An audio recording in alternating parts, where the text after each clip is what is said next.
Hi everyone, welcome to our channel. Today we're going over a couple of things around estate planning and what do you do when you inherit an account? Okay, spouse passed away, parents passed away. What are your options? What are the things you have to make sure you're looking at, right? Once these accounts get into your name and that happens there. I know it's a tough time to begin with already, losing a loved one, but then now with deal with the complexity of this financial system of how do we actually get this money over to you and how to use it properly in a tax efficient way. So we're going to cover that in this video, cover a couple key things. Can't get into everything. We're going to try and keep this at 5 to 8 minutes long. For that reason, we'll hit all the details up, but definitely give the good stuff to be thinking about as this happens. So first, there's different types of accounts that you might be inheriting. All right, first kind of account could be a joint or a brokerage account. This account is a non-retirement account. This is an account that maybe some stocks were in there, some savings, whatever it may be, right? That is in there. Now with this kind of an account here, if we have a TOD on it, like a transfer on death, it should have skipped probate and went over to you. Now if we don't have a TOD, this could go into probate. There's no beneficiary on the account. This goes for all savings accounts, checking accounts, and brokerage accounts that someone might have. So keep that in mind when looking at that. The next kind of account is an IRA account you might inherit. Now, an IRA, again, beneficiary should be on there. It'll skip probate, no problem. But there are some stipulations here with the IRA, depending, right, if you're the spouse or if you're the child or the kid, right? Or you can say non-spouse. There's some different rules that we have to follow.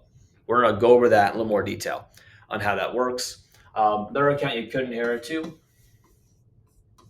is a Roth IRA. Okay, again, different rules depending on the spouse, and also if you're a non-spouse, again, different rules can apply here. Now, we're not going to go over entities, a little bit different. On that end, we're going to stick to spouse and non-spouse today, just for complexity's sakes. If you want to look at a video on entities, another video on that as well on our channel, you can check out. Now, when we look at this, a couple of things happen. All right, first, the joint brokerage account, we're going to start there and kind of work our way down. But off the bat, if we inherit these three accounts, which one is the most tax efficient? Well, it's actually going to be the Roth. And number one, that's like the best thing to inherit. Okay, so if you're planning your estate today, you're thinking what accounts do you want to leave your kids?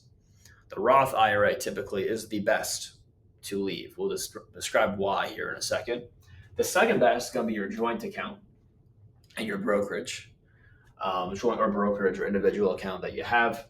And last one's going to be the IRA. So in terms of tax efficiency, that's the order that we are seeing there. Now, when we look through this, with that joint account or brokerage, that how this lines up. Well, one, if you are the spouse, okay, a joint account, your name should be on there already. All right, so you're going just take over that account as the full owner. If it's a brokerage account, again, that TOD should be on there, and that'll get transferred over to you, and that is now your brokerage account. One thing to keep in mind, if you're the spouse, is that if you sell anything in here, there could be some tax consequences. All right, meaning if you have a stock that was being held in there for a long time, you bought Amazon 20 years ago, and you sell that, right, that could be a tax consequence there of capital gains tax you'd pay. For a non-spouse, it's a little bit different. So for a non-spouse, you inherit your father's or mother's account. What could happen here is that the cost basis for the investment in these accounts is called a step up. So for example, you used Amazon as an example earlier. So you bought Amazon for $50, okay, back 5-10 years ago. And now Amazon, and I don't think he's at pricing today, but let's say it's at $500 for example's sake. at the current price today. Then if you inherit that on that day of your father or mother's passing, your new cost basis is $500. And if you sold that stock the same day, you would owe no taxes on that stock because there's no capital gain. Now, if you held that stock for a couple of years and it increased in value and went from 500 to 600, then you would owe taxes on the $100 of that capital gain there. So you get a new cost basis when you look at that there, which is basically what you don't get taxed on if you sell the stock. So kind of unique there. Good to know if you're inheriting an account in a joint or a brokerage. All right. Now, on the other side of that, we have the IRA. Now, if you are a spouse in this situation and you inherit an IRA, that IRA, you could actually make your own or keep it a spousal IRA. You actually have an option there. You could just leave it as a spousal IRA. Up to you on that end. The IRA basically becomes yours. Well, then keep in mind the RMD. So if RMD is at 73, have to take that money out of there. Okay.